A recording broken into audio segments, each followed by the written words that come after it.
नमस्कार बच्चों, अर्थशास्त्र के आज के इस क्लास में आप सभी का हार्दिक स्वागत है। निर्धनता उन्मूलन कार्यक्रमों का मूल्यांकन या समीक्षा। आपने कल तक के वीडियोज़ में ये जाना सीखा कि भारत में निर्धनता को दूर करने के लिए भारत सरकार ने कौन कौन सी योजनाएं शुरू की, कौन कौन से कदम उठाए। आज हम ये जानेंगे कि ये जो निर्धनता उन्मूलन कार्यक्रम थे भारत सरकार के, ये कितना सफल हुए, कितना असफल हुए, या यूं कहें हम इन्हें सकारात्मक और नकारात्मक प्रभावों के रूप में देखेंगे।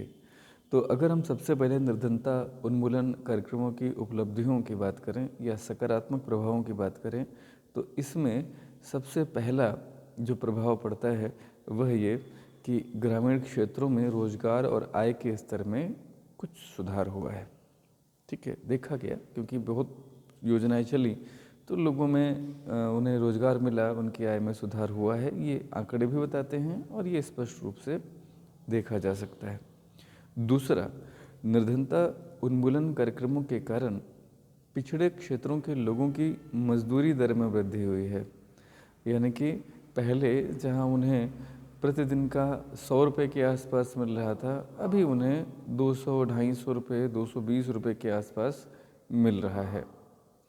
ये काफ़ी बेहतर है, काफ़ी अच्छा है। जो और सकारात्मक प्रभाव हैं उनमें है निर्धनता रेखा से नीचे रहने वाले लोगों की संख्या में काफ़ी कमी आई है। यानी कि लोगों की संख्या जो थी पहले, उसके मुकाबले संख्या भी कम हो गई है। पहले जहाँ अच्छी खासी आबादी माना जाता था कि लगभग जो है आबादी का 55% जो है वो गरीबी रेखा के नीचे है, अभी वो 22% हो गया है। अगर संख्या में देखें तो संख्या में भी काफ़ी कमी आई है। 34 करोड़ से घट के ये लगभग 22 करोड़ के आसपास सरकार के आंकड़े कहते हैं कि जनसंख्या गरीबी रेखा के नीचे जीवन यापन करने वाली घटी है 2011 के अनुसार। तो ये आंकड़े भी हैं, दिखते भी हैं। तीसरा, जो चौथा सबसे इसका सकारात्मक लाभ है वो ये है कि जो ये योजनाएं शुरू की गई, इससे पोषण स्तर में सुधार हुआ है। पहले बड़ी मात्रा में जनसंख्या का एक बड़ा प्रतिशत कुपोषण का शिकार हुआ करता था, लेकिन अभी स्थिति में सुधार हुआ है निश्चित रूप से। तो इससे ग्रामीण क्षेत्र के जो निर्धन जन हैं उनकी कार्यकुशलता में भी वृद्धि हुई, क्योंकि अगर उनमें कुपोषण नहीं है तो बीमारी का अभाव होगा, बीमारी कम होगी और इससे उनकी कार्यकुशलता या वर्किंग कैपेसिटी बढ़ेगी। कुछ नकारात्मक प्रभाव भी देखे गए, इन्हें असफलताओं के रूप में भी देखा जाता है निर्धनता उन्मूलन के असफलता के तौर पे। पहला है, निर्धनता उन्मूलन कार्यक्रमों में जो लाभार्थी और सरकार के बीच जो मीडिएटर्स हैं, इनकी श्रृंखला बहुत लंबी होती है और ये इतनी लंबी होती है कि बहुत बार बीच में छीजन इतनी निकल जाती है कि उसके बारे में कुछ कहना अपने आप में दीवार पे सिर मारना है, क्योंकि इस व्यवस्था को इतना अरसा हो गया है। राजीव गांधी ने एक स्टेटमेंट दिया था कि अगर केंद्र से 100 रुपये भेजे जाते हैं तो मात्र 10 रुपये वहाँ तक पहुँच पाते हैं, 1 रुपये में 10 पैसे पहुँच पाते हैं, ऐसा उनका स्टेटमेंट था। अब आप अनुमान लगाइए कि ये 90 रुपये जो जा रहे हैं ये कहाँ जा रहे हैं, कि 90 रुपये इसी मध्यस्थों की लंबी श्रृंखला में खप जाते हैं और कहीं ना कहीं लाभ उन्हें नहीं मिल पाता जो वास्तविक लाभार्थी हैं। ठीक है। दूसरा इसका नकारात्मक पहलू है वो ये है कि निर्धनता उन्मूलन कार्यक्रमों को सकुशल लागू करने का अभाव रहा है। यानी कि वो विल पावर नहीं दिखती, वो इच्छा शक्ति नहीं दिखती कि आप इफ़िशिएंटली इन योजनाओं को लागू करें।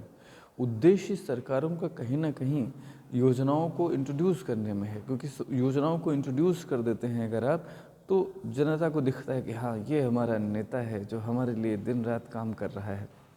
लेकिन होता यह है कि योजनाओं को शुरू करने के बाद उन योजनाओं का क्या हुआ उसको कोई देखने तक नहीं आता। ये दुर्गतियाँ हमारे देश में योजना आयोग से ही शुरू हो गई थीं और ये निरंतर जारी हैं, भले योजना आयोग का नाम बदल के नीति आयोग कर दिया गया हो। आप देखिए पिछले कुछ समय में, कुछ अरसे में कितनी योजनाएं शुरू की गई। संसद ग्राम योजना, आपको पता है कि किस संसद ने कौन से गांव को गोद लिया और उसमें क्या परिवर्तन कर दिया है? अब वो प्रधानमंत्री आदर्श ग्राम योजना हो गई है, ठीक है, उसमें भी क्या परिवर्तन हुआ है? योजनाओं को लागू न कर पाना ये विल पावर का अभाव, इच्छा शक्ति का अभाव जैसा दिखता है। और क्योंकि इन्हें लागू करने का पूरा दारोमदार या ज़िम्मा प्रशासनिक मशीनरी का होता है, और प्रशासनिक मशीनरी अभी भी अपने उसी ढर्रे पे काम करती है जिसमें तमाम बुराइयां, जैसे नौकरशाही, इसी को अफसरशाही भी कहा जाता है। अफसरशाही यानी कि ब्यूरोक्रेसी। जो ब्यूरोक्रेट्स होते हैं वह स्वयं को मालिक मान बैठते हैं, होते ये नौकर हैं, लेकिन ये नौकर किसके भी? जनता के, लेकिन ये खुद को जनता के मालिक मान के बैठते हैं। किसी भी जनपद के जिलाधिकारी को देख लीजिए, उसने अपने नाम के आगे ही लगा रखा है अधिकारी। तो अब वह उसको अपने आप को, उस जनपद को अपना साम्राज्य मानता है, स्वयं को सम्राट या सम्राज्ञी मानता है, और इसी हिसाब से वह वहाँ पे उन लोगों पे प्रशासन चलाता है, शासन चलाता है। तो मशीनरी एक तो नौकरशाही से ग्रस्त है, दूसरा लाल फीताशाही से ग्रस्त है। लाल फीताशाही रेड टेपिज्म यानी कि टाल मटोल करना। एक कोई फाइल आ गई, लाल फाइल में बांध करके डाल दी गई, ऑफिस में पड़ी धूल फाक रही है, ये एक समस्या है। लाल फीताशाही, जिसे हम बोलते हैं क्या? लाल फीताशाही, ठीक है। और एक और तीसरी आती है, और वह है भाई भतीजावाद, ठीक है, नेपोटिज्म। ये जो भाई भतीजावाद है ये भी बहुत दिखता है। कोई नेताजी का भतीजा है, कोई जिलाधिकारी महोदय का भतीजा है। ये प्रशासनिक मशीनरी सिर्फ इन 3 बीमारियों की वजह से पूरी तरह से अकुशल रही है, क्योंकि अगर कोई बीमार हो जाए तो वो किसी भी काम को करने में कैपेबल नहीं होता है। इनकैपेबिलिटी आती है अगर कोई बीमार हो जाए। ये 3 बड़ी भयंकर बीमारियां हैं, कैंसर से भी ज़्यादा खतरनाक। कैंसर का तो इलाज ढूंढ लिया गया है, इसका भी इलाज नहीं ढूंढा जा सकता है, जहाँ ढूंढा जा सका है भारतवर्ष में तो कम से कम बिल्कुल नहीं ढूंढा जा सका है, जिसको भ्रष्टाचार बोलते हैं। प्रधानमंत्री जी ने भी अभी मन की बात कार्यक्रम में भ्रष्टाचार को एड्रेस करते हुए कहा कि भ्रष्टाचार एक बहुत बड़ी समस्या है। वो जानते भी हैं कि ये बड़ी समस्या है। सवाल ये है कि इसका निदान करने के लिए क्या किया जाना चाहिए और क्या वो किया जा रहा है। अगर नहीं तो ये योजनाएं सिर्फ योजना बन के रह जाएंगी, ये लागू नहीं हो सकेंगी। भारत में ये जो गरीबी उन्मूलन के लिए योजनाएं लागू की गई हैं, उनके साथ भी यही हुआ है। सकुशल उन्हें लागू नहीं किया जा सका क्योंकि प्रशासनिक मशीनरी अकुशल रही। अकुशल किन कारणों से रही मैंने आपको बताया। तीसरा, और इसमें एक पक्ष आता है, अधिकांश निर्धनता उन्मूलन कार्यक्रम सरकार द्वारा संचालित हैं, और इस कारण इन कार्यक्रमों में जनता का सहयोग का अभाव रहता है। केवल सरकार ही इसके लिए जिम्मेदार नहीं है, जनता भी इसके लिए बराबर की हिस्सेदार है, क्योंकि जनता उन लोगों को चुनती है जिनमें इच्छा शक्ति नहीं होती है। तो जनता अगर खराब लोगों को चुन के लाएगी, भ्रष्ट लोगों को चुन के लाएगी, अपराधी प्रवृत्ति वाले लोगों को चुन के लाएगी, तो अल्टीमेटली वह लोग वैसे ही का तो कार्य करेंगे जैसे उनका स्वभाव रहा है, जैसे उनकी प्रवृत्ति रही है। एक तो ये है चुनाव गलत। दूसरा, अगर सरकार ने कोई योजना लागू कर दी, अच्छी योजना है, सरकार में कुछ लोग बड़े मन से उसे लागू करने की कोशिश भी कर रहे हैं, तो एज अ पब्लिक आपको हेल्प करनी चाहिए उसमें, सरकार की नहीं, खुद की, कि वो योजना का पूरा लाभ आप तक पहुंच सके। इसके लिए उन योजनाओं की जानकारी करना। जानकारी अब आसानी से उपलब्ध है। दिन भर अब हर किसी के पास एक स्मार्टफोन है। हर किसी के पास अगर नहीं है तो कम से कम एक घर में एक स्मार्टफोन ज़रूर हो चुका है। आज की स्थिति ऐसी है, परिस्थितियाँ ऐसी हैं। अब आप चाहें तो उस पर दिन भर टीवी देखते रहें, यूट्यूब चलाते रहें, व्हाट्सएप खेलते रहें, गेम्स खेलते रहें ऑनलाइन, या आप चाहें तो सरकार की जो विभिन्न नीतियाँ हैं, जो कार्यक्रम हैं, जो कि उस मोबाइल में डिजिटल क्रांति के माध्यम से आप तक पहुँचे हैं, उनकी पूरी जानकारी है आप तक। आप चाहें तो उन कार्यक्रमों की जानकारी वहाँ से प्राप्त करें, और सरकार जो आपसे अपेक्षा करती है, अगर आप वो सब कुछ कर लेंगे तो निश्चित रूप से ये प्रोग्राम जो होंगे इनका प्रभाव बढ़ जाएगा। ठीक है, तो ये कुछ कमियां रही हैं, कुछ और भी कमियां हैं, आइए जल्दी से उन्हें भी देखते हैं। इन कार्यक्रमों का लाभ निर्धनता रेखा से ऊपर रह रहे लोगों के द्वारा ज़्यादा उठाया गया बनस्पत उनके जो बीपीएल में आते थे, यानी कि बिलो पॉवर्टी लाइन आते थे। ये देखा गया है। ठीक है, कई लोगों ने अपने ऐसे बीपीएल कार्ड बनवा लिए फर्जी के, जो बीपीएल के योग्य ही नहीं थे। ठीक है, लाभ उन्होंने उठा लिया। इसी तरह से निर्धनता उन्मूलन कार्यक्रमों की सफलता का मूल्यांकन रोजगार सृजन के आधार पर चूँकि किया जाता है, परंतु खाद्यान्नों की कीमतों की आपूर्ति और निर्धनों की आय के समय का ध्यान नहीं रखा जाता। आपने ये देखा कि निर्धनता उन्मूलन कार्यक्रम जो हैं वह सफल हुए हैं। क्यों? क्योंकि आपने माना कि रोजगार का सृजन हुआ, रोजगार के साधन उपलब्ध हुए हैं।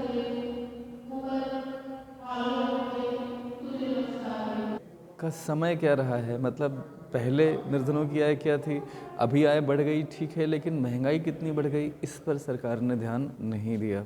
ठीक है, एक और पॉइंट है इसका, वह है आर्थिक समृद्धि, रोजगार सृजन, निर्धनता उन्मूलन पर आधारित त्रिआयामी नीति अपनाई गई थी। 3 तरह की नीतियाँ थी ना, आर्थिक समृद्धि बढ़ाना, रोजगार सृजन करना और निर्धनता उन्मूलन के लिए आधारभूत सुविधाएं देना। तो निर्धनता दूर करने में ये सफल नहीं हो पाई, ऐसा माना जाता है। यद्यपि कुछ राज्यों में पूर्ण निर्धनता के प्रतिशत में तो कमी आई है, लेकिन फिर भी निर्धनों की बुनियादी सुविधाओं जैसे कि साक्षरता, पोषण में संतोषजनक सफलताएं मिल नहीं पाई। ना तो बुनियादी सुविधाएं उन्हें मिल पाई, खाना, कपड़ा और मकान, और ना ही अभी साक्षरता का पूर्ण लक्ष्य जो है, पूर्ण साक्षरता का, वह हम हासिल कर पाए। पोषण के मामले में भी अभी हम बहुत पीछे हैं। कारण क्या है? इन कारणों को जल्दी से जान लेते हैं। पहला कारण है धनी और निर्धन किसानों के बीच भूमि और संपत्तियों का वितरण जो है वह समान नहीं है। अभी भी धनियों के पास बहुत अकूत संपत्ति है, अकूत में जिसकी गणना नहीं की जा सकती, और निर्धन तो निर्धन है ही बेचारे। दूसरा, उपयुक्त योजना के अभाव और अपर्याप्त प्रशिक्षण तथा भ्रष्ट राजनीति के द्वारा निर्धनता उन्मूलन कार्यक्रमों को सही ढंग से लागू नहीं किया गया। तीसरा, सशक्त वर्गों में व्याप्त भ्रष्टाचार के कारण दुर्लभ संसाधनों का अयोग्य और त्रुटिपूर्ण आवंटन हुआ। जो सशक्त वर्ग थे उनमें भ्रष्टाचार था, वह अपने लिए ही सारे संसाधन जुटा लेना चाहते थे। जितने भी दुर्लभ संसाधन थे उनका उन्होंने अयोग्य और त्रुटिपूर्ण आवंटन किया। अयोग्य मतलब जो उचित लाभार्थी नहीं था उसको आपने वह संसाधनों का आवंटन किया। दुर्लभ संसाधनों में जैसे भूमि आती है, ठीक है, और त्रुटिपूर्ण यानी कि गलती की उसमें। ठीक है, एक और नेगेटिव इसका एस्पेक्ट है, उसे भी ध्यान से समझें। भारत में अधिकांश शहरी निर्धन एक बड़ा वर्ग है जिन्होंने रोजगार और जीविकोपार्जन की तलाश में शहरी क्षेत्रों में प्रवसन किया है, यानी वो वहाँ रह रहे हैं। अर्थात औद्योगिकरण अभी भी शहरी क्षेत्र में रहने वाले लोगों को काम देने में विफल रहा है, क्योंकि शहरों में तो औद्योगिकरण हो गया, गाँव में माना उद्योग नहीं लगे, शहरों में तो उद्योग लगा रखे हैं ना। तो एज अ गवर्नमेंट अगर आप कहते हैं कि रोज़गार देने में आप सफल रहे हैं, तो कहीं ना कहीं ये अपने आप में प्रमाण है इस बात का कि औद्योगिकरण फेल हो गया है, फेल रहा है लोगों को रोज़गार देने में, क्योंकि अभी भी शहरों में बस्तियों की बस्तियां हैं पूरी निर्धनों की, मलिन बस्तियां। मुंबई चले जाइए या कहीं कोई भी बड़े शहर में चले जाइए। निष्कर्ष के तौर पर अगर हम ये कहें कि हमारी सभी निर्धनता नीतियों का ध्येय क्या है, समता और सामाजिक न्याय, और इसके साथ साथ हम तीव्र और संतुलित विकास कर सकें, इस कार्य के लिए बहुत बड़ी मात्रा में धनराशियाँ आवंटित और खर्च भी की जाती रही हैं। फिर भी बड़ा समुदाय एक ऐसा है जो अभी भी निर्धनता के दुष्चक्र से छूट नहीं पाया है, निकल नहीं सका है। निर्धनता के निवारण की एक प्रमुख चुनौती हमारे सामने, सरकारों के सामने बनी हुई है। कार्यक्रम सरकार और बैंक अधिकारियों द्वारा चलाए जाते हैं। इन अधिकारियों के उपयुक्त चेतना के अभाव, यानी इन अधिकारियों में वह चेतना नहीं है जो वाकई में ईमानदारी, इंटीग्रिटी से भरी हुई हो, सत्यनिष्ठा से भरी हुई हो। इसी वजह से शायद या तो इनके पास उस चेतना का अभाव है, या इनके पास प्रशिक्षण पर्याप्त नहीं है, या भ्रष्टाचार के विभिन्न कारण हैं। सशक्त वर्ग अनेक दबावों, सशक्त वर्गों के दबावों के बीच में ये लोग कार्य करते हैं। यह भी एक वजह हो सकती है कि जो भी संसाधन है, बड़ी मात्रा में जो बजट इनके लिए एलोकेट किया जाता है उसका भी दुरुपयोग होता है। इसमें कोई दो राय नहीं है कि निरपेक्ष संख्या में ज़रूर कमी आई है निर्धनों की, साथ ही कुछ राज्यों में निर्धनता अनुपात में भी राष्ट्रीय औसत निर्धन अनुपात से भी ज़्यादा कमी हो गई है। फिर भी कहीं ना कहीं ये माना जाता है कि निर्धनता के मामले में जितनी योजनाएं बनी उनको सही से उतना लागू नहीं किया जा सकता है। ऐसा भी नहीं है कि कोई उन्नति या प्रगति नहीं हुई है या बिल्कुल भी असंतोष आप प्रकट करें। निश्चित रूप से जो चीज़ें हुई हैं वो सकारात्मक हैं, लेकिन फिर भी सकारात्मक ऐसे हैं कि लोगों की जो बुनियादी आवश्यकताएं हैं इनकी पूर्ति में बढ़ोतरी तो हुई है। हाँ, एक अलग बात है कि सभी क्षेत्रों में समान मात्रा में बढ़ोतरी नहीं हो पाई है। कार्यक्रम का लाभ सभी लोगों तक पहुंचा है ऐसा तो नहीं है, लेकिन इस निर्धनता के दुष्चक्र से, विशेष सर्किल से मुक्ति अगर चाहना है तो इन कार्यक्रमों को जो अपने आप में सफिशेंट हैं इनको सफलतापूर्वक क्रियान्वित करना होगा, क्योंकि निर्धनता का वास्तविक अंत तभी हो पाएगा जब निर्धन सक्रिय भागीदारी के माध्यम से आर्थिक समृद्धि में योगदान दें। अगर निर्धन लग जाएं तो ये जनसंख्या जो निर्धनों की है ये लायबिलिटी नहीं है, असेट है हमारी, और यही असेट सरकार इनको असेट के रूप में कन्वर्ट कर सकती है प्रशिक्षण कार्यक्रमों के माध्यम से और विभिन्न योजनाएं जो चल रही हैं उनके सफल क्रियान्वयन के माध्यम से। अगर आम स्तर में सुधार हो जाए, आम व्यक्ति के जीवन स्तर में सुधार हो जाए, कौशल विकास हो जाए, स्वास्थ्य और साक्षरता ऊंचे हो जाएं, तो आप पाएंगे कि ये जो निर्धन वर्ग के लोग हैं ये देश में आर्थिक विकास की एक लहर ले आएंगे, इसमें कोई दो राय नहीं है। तो ऐसे दिन की कामना करते हैं जहाँ तक संभव हो आपके आसपास जो भी ऐसे गरीब जन हैं उन तक जानकारी पहुँचाइए, शिक्षा पहुँचाइए, क्योंकि जानकारी और शिक्षा ही गरीबी से मुक्ति का एकमात्र साधन है। ध्यान रखिएगा, अगर आप शिक्षित हो जाएं, जानकार हो जाएं, अवेयर हो जाएं, जागरूक हो जाएं, तो आप निश्चित रूप से अपनी शिक्षा और अपनी जागरूकता का इस्तेमाल उन नेताओं को चुनने में करेंगे जो कि आपके लिए काम करेंगे दिन रात। तो आपने ये वीडियो देखा, आपको अगर ये अच्छा लगा हो तो आप अपने सभी साथियों के साथ इसे शेयर करें और ऐसे ही वीडियोस देखते रहें, सीखते रहें और स्वस्थ रहें। नमस्कार, बहुत बहुत धन्यवाद।